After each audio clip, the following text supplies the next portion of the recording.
히브리서 말씀은 어, 예수님을 알고 있는 사람들에게 하나님께서 주신 은혜의 어떤 확증을 주는 믿음에 대해서 하나님께서 주신 은혜의 방향을 제시해 주는 책이라고 싶습니다. 특별히 이 책이 쓰여진 목적 자체가 유대인들에게, 다시 말해서 율법의 기본적인 여러 사항들을 잘 알고 있는 사람들에게 예수님께서 어떤 의미와 얼마나 존귀하신 분이신지에 대한 설명을 이렇게 논증하듯이 변증하듯이 이렇게 쓴 책이기 때문에 그렇습니다.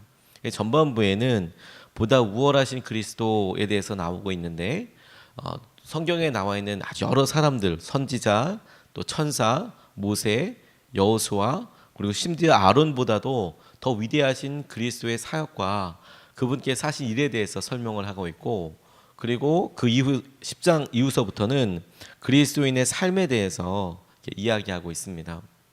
히브리서를 누가 썼느냐에 대한 그 질문들은 대답이 참 많습니다. 어떤 학자들은 여전히 바울이 썼다라고 이야기하는 사람들도 있고, 어떤 학자들은 그렇지 않다, 저자가 확실하지 않다라는 의견들도 분분하지만, 누가 썼느냐라는 내용보다 그리스도께서 어떤 존귀하신 분이냐, 그리고 이것을 설명하는 대상이 유대인들, 율법을 잘 알고 있는 사람들, 이것을 배경으로 갖고 있는 사람들에게 예수님께서 성경에 쓰여져 있고 성경에 소개되어 있는, 다 알고 있는 그런 유명한 사람들보다도 어떤 역할과 어떤 일들을 감당하셨는지를 믿음으로 확신케 하는 데 목적이 있었습니다. 그리고 오늘 우리가 읽은 본문 말씀은 그 중에서도 그리스도인의 삶에 대해서 이야기하실 때에 히브리서 11장 이후서부터 이어지는 믿음이 예수 그리스도로 인하여 집중되는 부분을 우리가 함께 읽었습니다. 오늘 본문 말씀을 통해서 믿음의 주님에 대해서 우리 같이 보고 싶습니다. 첫 번째 우리 같이 주목하고 함께 붙잡고 기도하고 싶은 것은 예수님을 바라보는 것이 믿음입니다. 믿음이라는 것이 곧 예수님을 바라보는 것입니다. 오늘 본문 말씀 우리 같이 한번 읽겠습니다. 믿음의 주요 또 온전하게 하시는 이인 예수를 바라보자. 그는 그 앞에 있는 기쁨을 위하여 십자가를 참으사 부끄러움을 개의치 아니하시더니 하나님 보좌 우편에 앉으셨느니라. 아멘. 히브리서 11장에서부터 쭉 이어져 있는 믿음에 대한 여러 일들이 12장 2절에 와서는 예수님께로 집중 조명되고 있습니다. 그러면서 우리에게 믿음에 대해서 생각해 보게 합니다. 우리가 큰 믿음을 달라고 기도하곤 합니다. 그런데 그 큰 믿음이라는 것은 큰이라는 말에서 알 수 있듯이 우리 앞에 있는 커다란 일, 그리고 이 커다란 일을 이루기 위해서는 마치 우리가 평상시에 만나고 가지고 있었던 믿음은 상대적으로 작은 믿음, 그리고 이 큰 일을 이루기 위한 믿음은 큰 믿음이라는 이런 전제 같은 것이 있는 것 같습니다. 그래서 큰 믿음을 달라고 기도하면서도 정작 그런 믿음이 어떻게 우리에게 소유되는지, 어떻게 우리에게 발휘되는지조차도 잘 모르는 것이죠. 그래서 그냥 믿습니다, 주님. 이 일 해결될 줄로 믿습니다. 이거 한 100번 그냥 믿습니다. 이렇게 이야기하는, 이렇게 어떻게 믿음을 가져야 되는지 모릅니다. 어떻게 믿어지는지에 대해서도 잘 모르게 되죠. 믿음을 만드신 분이 계십니다. 오늘 본문 말씀이 이야기하고 계신 것이 바로 그것입니다. 믿음을 만드신 분이 계시다. 우리가 믿음의 주요라고 나와 있는 이 말씀을 새 번역 성경으로 보면 믿음의 창시자요 이렇게 나와 있습니다. 믿음의 주라고 얘기할 때 믿음의 대상이 되는 이라는 주가 아니고 이 믿음의 주인이 있다. 믿음을 창시하시고 보여주시고 만들어주신 분이 있다라는 의미입니다. 예수님께서 보여주신 그분의 삶을 통하여서 믿음을 보여주신 것, 그 내용이 너무나 분명하죠. 하나님께서 가지고 계셨던 계획에 대하여 예수님께서 어떤 상황이나 어려움이나 고난 가운데서도 하나님께서 하실 일들을 신뢰했다, 믿었다라는 것이죠. 신뢰했다. 그러니까 예수님께서 무리를 걸으시고 오병이어의 기적을 일으키시고 사람들이 이런 이적을 어디서 보았나, 이런 기적을 어떻게 설명할 건가, 거기에 중심이 있었던 것이 아니고 예수님께서 어떤 상황에서든 하나님께서 나를 이곳에 보내셨고 하나님께서 하실 일들을 내가 신뢰했다. 이 모습을 놀랍게 보여주신 믿음의 창시자가 예수님이다 라는 의미인 것이죠. 또 이 본문 말씀이 그 믿음을 창시하신 분이, 만드신 분이 믿음을 온전하게 하시는 분이시다라고도 이야기하고 있어요. 우리의 불완전하고 우리의 연약한 믿음을 우리가 어떤 것을 더 덧대서 혹은 어떤 것을 더 노력해서 만드는 것이라고 이야기하지 않고 믿음의 창조주이신 그분께서 믿음을 온전하게 하신다. 그래서 이 믿음과 관련된 일에 대하여 우리에게 요구하시는 일은 딱 한 가지인 거예요. 그 믿음의 주님이 예수님을 바라보아라. 이 말은 시선으로 눈을 바라보라는 것이 아니라 그분을 신뢰해라. 그분께서 지금 너를 향하여 얼굴빛을 들이고 계시고 너를 생각하시고 이 모든 일들에 대해 기억하고 계시는 분이신 것을 신뢰하라 라는 그런 의미가 되는 것입니다. 헨리 나우엔이라는 분이 고개를 그렇게 좋아했다면 서커스에서 고개를 하는 것, 특별히 그 중에서도 그네 위에서 하는 그런 고개를 되게 좋아했답니다. 서커스 예전에 이렇게 보면 큰 원형, 큰 천막, 텐트 이런 데에 높은 곳에서 양쪽에 그네를 매달아 놓고 왔다 갔다 이렇게 하고 그 그네를 갖다가 움직일 때 어떤 사람이 이렇게 막 공중에서 공중제비를 돌기도 하면 반대쪽에서 와서 그 사람을 잡고 그래서 이쪽 편으로 넘겨주기도 하고, 우리 생각에는 와 이거 저 옆에 넘어가는 거 이런 거 상상도 못할 정도가 아니라 그 높은 곳에서 그네를 타는 것조차 심각하게 고민해 봐야 되고 또 거기에 매달려서 왔다 갔다 하는 그 체력, 그 팔 힘이 어디서 나나 싶을 정도인데 이 사람들은 그렇게 왔다 갔다 하고 뭐 돌아서 점프하기도 하고 이런 모습을 우리가 되게 신기하게 봤죠. 근데 헨리 나우엔이라는 분이 그게 너무 신기하고 너무 좋았다는 거예요. 그래서 이분이 워낙 유명한 분이기도 했으니까 이런 서커스 공연하고 이럴 때 서커스 공연 시간이 아닌 다른 시간에 그곳에 있는 대표와 이야기하고 연습하는 것을 보게 됐답니다. 너무 좋은 기회다 싶어서. 근데 그곳에 있는 여러 사람들 설명을 해주는데 그곳에 올라가는 사람들 대부분이 한 42kg 요 남짓 정도 된답니다. 몸무게가 많다면 공중에서 점프하다가 붙잡을 때 그 공중 제비로 도는 사람을 붙잡아주는 사람은 엄청난 곤욕이 되겠죠. 그러니까 몸무게가 정말 이렇게 근육으로 이렇게 착 이루어져 있는 이런 형태이고 땀이 또 많이 나니까 마그네슘 드라이 파우더라는 게 있어서 땀이 이렇게 나도 아주 그냥 뽀송뽀송하고 탁 잡을 수 있도록 미끄러지지 않도록 그런 파우더를 이용한다는 것도 알았고 그 얘기하다 보니까 사람들이 집중하는 것은 공중에서 몇 번 돌까 얼마나 아름답게 돌고 막 눈을 가리고 막 가기도 하고 야, 저 사람 대단하네 이런 것에 집중하지만 실제로 이 서커스단에 그 이끄는 대표가 이야기하기를 그런 사람들은 조연이라고 이야기를 하더라는 거예요. 그럼 누가 정말 중요하고 누가 주인공이냐? 저쪽에서 당시 그 서커스의 조라는 사람이 있었는데 저 조라는 사람이 실제로는 진짜 중요한 사람이다. 뭐 하는 사람이냐? 거꾸로 매달려서 점프해서 공중에서 제비를 돌거나 눈을 가리고 오는 사람을 붙잡아주는 사람. 이 조라는 사람이 붙잡아주는 캐처가 정말 중요한 핵심이다라고 이야기를 하더라는 거예요. 그 사람이 어떻게 잡아주고 어떻게 하느냐. 그러면서 공중 제비를 돌고 서커스단이 움직일 때의 원리에 대해서 이야기하는데 아무리 화려하게 도는 사람이라도 그 사람이 만약에 상대방에서 오는 저쪽 편에서 오고 있는 사람이 붙잡아주지 않으면 100% 떨어지게 될 텐데 그게 두려워서 붙잡으려고 손을 꽉 잡아버리면 혹은 발버둥을 치면 둘 다 팔목이 부러져 버린다는 거예요. 둘 다. 그럼 어떻게 해야 되냐? 아무것도 하지 않고 그냥 허공을 향하여서 손을 쭉 내미는 게 공중 제비를 돌 때 유일한 비결이라고 합니다. 그냥 아무것도 하지 않고 뭐 잡으려고 하지도 않고 허공을 향해서 두 손을 쭉 내밀고 있으면 그러면 조라는 사람이 그 캐쳐가 그냥 거기서 거꾸로 매달려서 기다리고 있던 사람이 와서 그의 팔을 덥석 잡고 반대편으로 옮겨주는 거. 그걸 믿고 신뢰하는 것이라고 하더라고요. 믿음의 핵심이 바로 거기에 있습니다.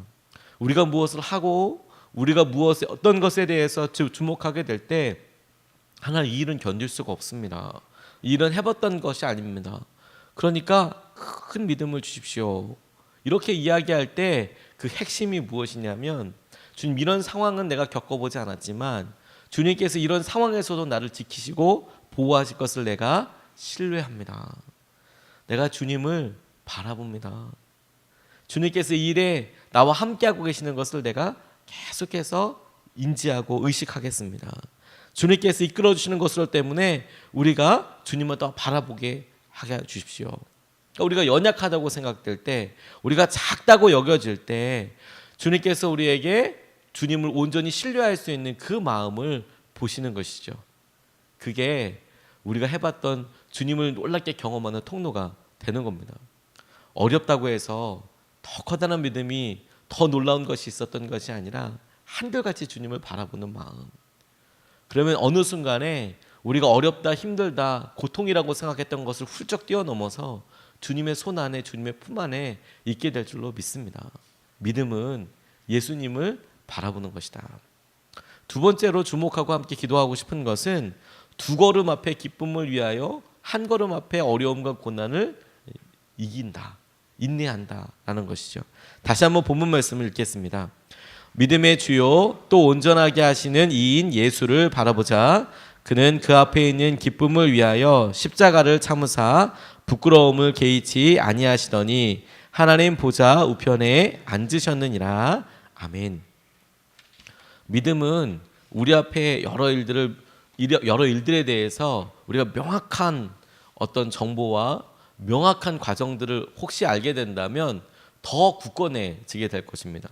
우리 앞에 있는 어떤 일들에 대해서 우리가 안다면, 어렸을 때 이렇게 어린이들이 가는 놀이공원 갔을 때 귀신 나오는 귀신의 집 같은 거 있지 않습니까? 물론 다 그 안에 사람들이 들어가서 분장하고 있다는 것을 어릴 때는 몰랐죠. 근데 들어가고 나면 이쯤 되면 뭐 나오겠다 이런 생각하면 어김없이 뭐 하나씩 나오고 하나도 무섭지 않고, 근데 어렸을 때는 되게 무서웠는데 나중에 되고 나면 이런 유치하다 이런 생각이 들 정도로, 왜 이럴까 이런 생각이 들 정도로 하는 것들이 있지 않습니까? 이 다음에 뭐가 나올지 알아요. 하나도 안 무서워요.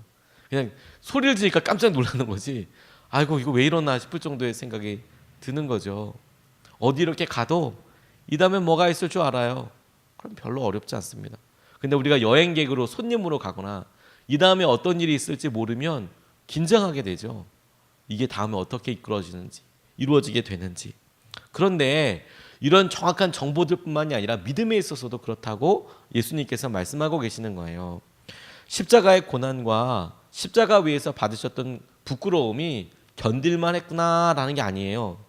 도저히 견딜 수 없을 만큼의 고통과 부끄러움이 있었지만, 그런데 예수님께서 그 십자가의 고난과 부끄러움을 어떻게 감당하셨느냐, 참으셨느냐, 본문 말씀이 뭐라고 이야기하냐면 그 뒤에 오는 기쁨이 있더라는 거예요. 그 뒤에 오는 기쁨이, 그 기쁨을 위하여 십자가를 참으사 부끄러움을 개의치 아니하시더니, 그 기쁨의 내용이 그 다음에 나와 있습니다. 하나님 보좌 우편에 앉아 계신다. 주님과 예수님께서 하나님 아버지와 함께 하실 기쁨, 하나님께서 얘기하신 그 일을 이루고 나서 예수님께서 하셨던 그 일에 대하여 하나님 옆에서 함께 보고 그 일의 결과와 열매를 함께 목도하게 되는 그 기쁨을 위하여 내가 내 앞에 있는, 내가 지금 직면한 십자가의 고난과 부끄러움을 개의치 않게 되었다, 넘어서게 되었다라는 것이죠. 제가 본문 말씀을 계속 묵상하면서 이 본문 말씀이 십자가 앞에 이것도 미래형으로 이야기하면서 그 기쁨을 위하여 라고 이야기할 때도 역시 시점상 아주 가깝게 이야기하는, 미래처럼 이야기하는 그 느낌에 굉장히 많이 놀랐습니다. 십자가 고난 개의치 아니하셨다. 왜? 기쁨이 있으니까. 기쁨을 위하여. 근데 이것이 지금 참으면 멀리 있는 어떤 그 시간 차이가 많이 있어서 생기는 그런 기쁨이 아니라 그냥 십자가를 참으면 곧 오게 될 기쁨, 이렇게 설명하고 있는 것처럼 같다는 느낌이 많이 들었어요. 주님께서 우리가 걸음으로 친다면 두 걸음 앞에 십자가 넘어선 기쁨이 있는 거구나. 그리고 우리가 지금 겪고 있는 이런 어려움과 고난의 시기는 한 걸음 앞인 거구나.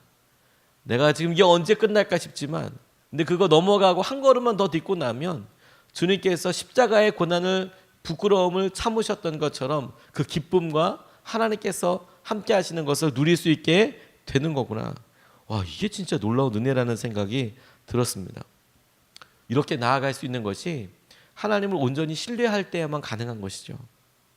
내가 고난을 가지고 하나님 어렵습니다가 아니라, 고난이 있어도 저벅저벅 한 걸음 두 걸음이면 하나님께서 하실 계획이 다 이루어질 거야.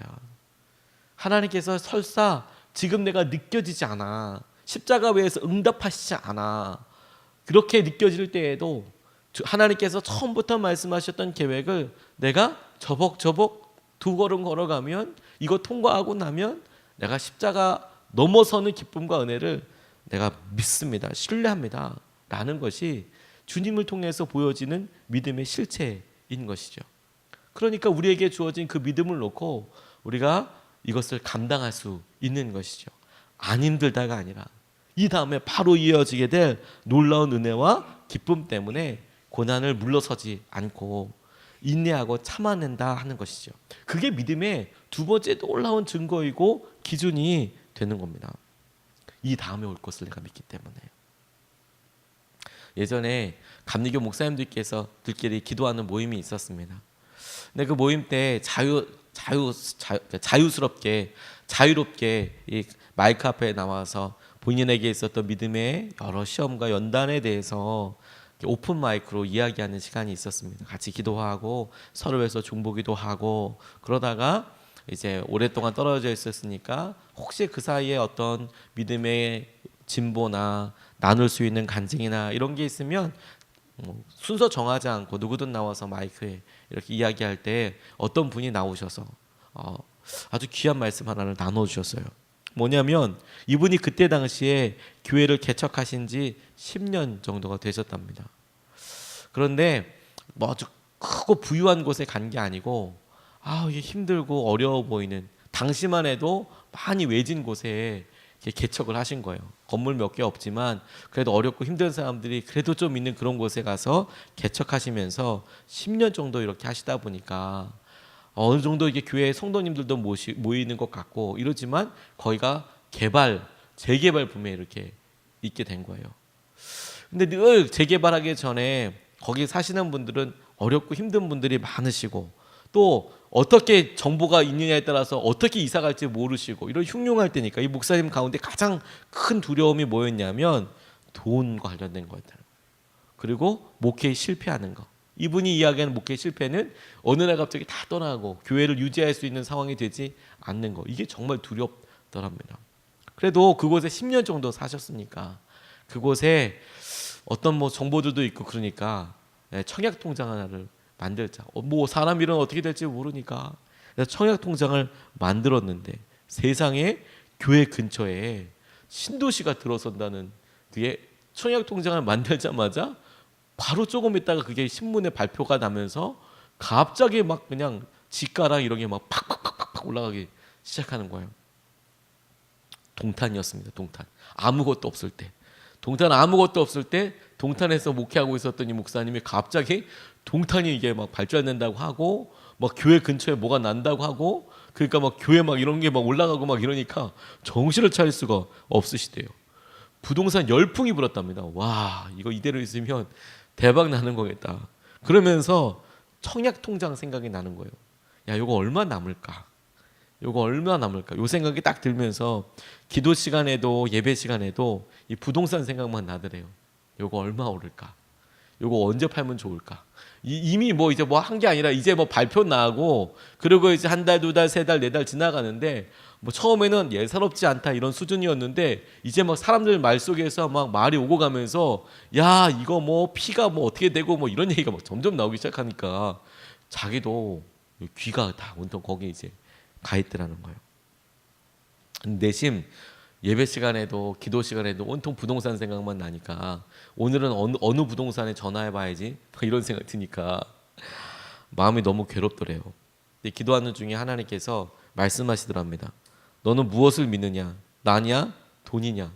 하나님께서 꼭 이런 거 물어보실 때 진짜 마음이 어렵습니다. 나냐? 돈이냐? 이렇게 물어보시더래요. 청약 통장 그래서 해지해야겠다는 생각이 들더래요.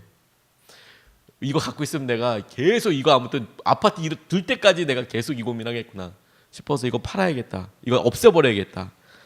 와, 여러 번 은행 앞에까지 갔지만 쉽게 포기할 수가 없어서 다시 돌아오셨대요. 이것만 있으면 몇 억이 생길 수 있는데 이거 그냥 딱 갖고 있으면 내가 이곳에 10년 이상 살았고 야, 이 통장 이렇게 해가지고 이렇게 하면 내가 몇 억이 벌 수도 있다는데 이런 생각이 드니까 포기하기가 진짜 쉽지 않은데 결심을 하고 설교 시간에 성도님들한테 선포하셨대요. 청약통장 없애겠다고. 그리고 실제로 청약통장을 해약하러 갔더니 사람들이 몰려와서 청약통장을 만들려고 1시간 반이나 기다렸대요. 그 앞에 창구까지 가는데 이 번호표를 뽑는데 이 앞에 사람들은 전부 다 창구에서 청약통장 이제 만들려고 거기 살던 사람들이. 그래서 어떻게든 해보려고 이제부터 차근차근 넣어서 어떻게든 해보려고 이제 줄을 서 있는데 1시간 반 동안 기다리게 하더라는 거예요. 자기는 지금 해지하러 왔는데 마음이 답답해서 견딜 수가 없더랍니다. 그리고 마침내 자기 순서가 돼서 해지하겠다고 했더니 상담하시는 은행원이 가만히 보더니 왜 그러시냐고. 그냥 놔두고 계시면 이거 지금 뭐 많이 들어가서 괜찮은데 이거 왜 그러시냐고 말리더래요. 이거 하지 마시고 그냥 갖고 계시라고. 이거 청약 있게 들어갔는데 이거 지금 안 파는 게 훨씬 낫다고. 그런데 왜 그러시냐고. 그러는데 이분이 이렇게 이야기하시대요. 내게 더 큰 집이 생겼습니다. 그리고 은행 문을 열고 나오는데 눈물이 왈칵 쏟아지더래요. 눈물이 왈칵. 와. 그리고 집에서 기도하는데 야, 어떻게 하나님과 돈을 비교할 수 있나. 그리고 내게는 비교가 된다는 것이 너무너무 애통해서 기도했다고 나누시더라고요. 고난과 어려움이 사라지는 거 아니고요. 우리 앞에 큰 집이 있죠. 그리고 우리는 그 큰 집이 있는 것을 알고 지금 사는 집은 그 큰 집보다 조금 더 작은 집이죠. 아니 많이 작은 집이죠. 제가 참 좋아하는 목사님 중에서 개인적인 자리에서 본인이 예수님 만났을 때 그 일을 항상 이렇게 자랑하시는 분이 계세요. 천국에 가면 자기한테 캐슬이 준비되어 있다고 하나님께서 말씀하셨다. 성입니다. 캐슬이 2층짜리 3층짜리 캐슬이 준비되어 있다고 막 이렇게 얘기하시는 분이 계셨어요. 제가 사석에서 농담하는 자리였기 때문에 근데 본인은 웃으면서 항상 그렇게 얘기하셨거든요. 그래서 제가 한번 정정해 드렸어요. 2층 3층은 캐슬이 아니고 빌라라고 합니다. 이렇게 성은 아니고 빌라 2층 3층 빌라 이렇게 말씀을 드렸지만 아마 큰 뭐 그런 거겠죠. 근데 하나님께서 자기에게 천국에 집이 있다고 그렇게 말씀하셨다는 거예요. 제가 너무 그거 부럽더라고요. 근데 여러분 우리도 똑같지 않겠습니까? 우리 앞에 때로 있는 이런 일들이 중요하죠. 안 중요하지 않습니다. 어렵죠. 쉽다고 이야기하는 거 아닙니다. 이것이 가치가 없다고도 이야기하는 거 아닙니다. 그게 소중할 수도 있고 가치 있을 수도 있고 그게 아프기 때문에 해결이 먼저 돼야 될 것 같은 느낌이 들기도 하고 근데 그럼에도 불구하고 예수님께서 그 길을 저벅저벅 가신 이유가 두 걸음이라니까요. 바로 앞에 있는 이런 십자가의 고난과 어려움을 넘어서면 기쁨이 준비되어 있다. 기쁨을 위하여. 우리가 그걸 보고 믿음으로 나아가는 것. 주님께서의 은혜와 주님이 우리에게 약속하신 것이 반드시 이루어지게 될 줄로 믿습니다. 그리고 나면 우리가 주님께서 이루신 그 일을 함께 기뻐하며 주님이 이루실 그 일 때문에 하나님께 함께 영광 돌리는 날이 속히 오게 될 줄로 믿습니다. 오늘가 두 가지 말씀을 같이 나눴습니다. 첫 번째 말씀은 예수님을 바라보는 게 믿음이다. 믿음이라는 것이 다른 게 아니라 믿음의 창시자이시고 창조주이시고 믿음을 온전하게 하시는 예수님을 바라보는 게 믿음이다.